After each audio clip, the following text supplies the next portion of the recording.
Jadi katanya nak berahli ketua DPR yang lepas pimpinan dari pimpinan GAM, wali dan walim. Jino kiban dari utusan urunya gebip puan. Mia memang urunya hang gebip bendera berarti urunya pengkhianat royo. Betul. Tapi hang itu je diperintah lagi. Dan bahasa ron yang bergerak pengkhianat. Mati bukan anak dorongannya. Oke, orang pegang kamu pengkhianat. Nyebut ingat. Ron behung perang ya, kamu perang ya, pi. Bila kamu ya ron behung. Kamu bude mau perang perkara budun ron, perkara benderanya. Mau ron behung pada kamu silakan. Ya, kamu. Kamu di luar tanggung jawab. Ya. Oke. Kamu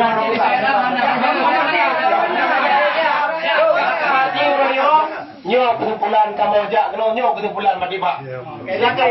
Kamu jak kena nyok kamu cara ron perang kamu nak cara agama. Kalian mau pergi ke bulan. Kalau di bawah siapa? Tapi orang tentang yang kemarin kemikir untuk pendengarnya silakan. Kamu keputusan anak. Tulis ya.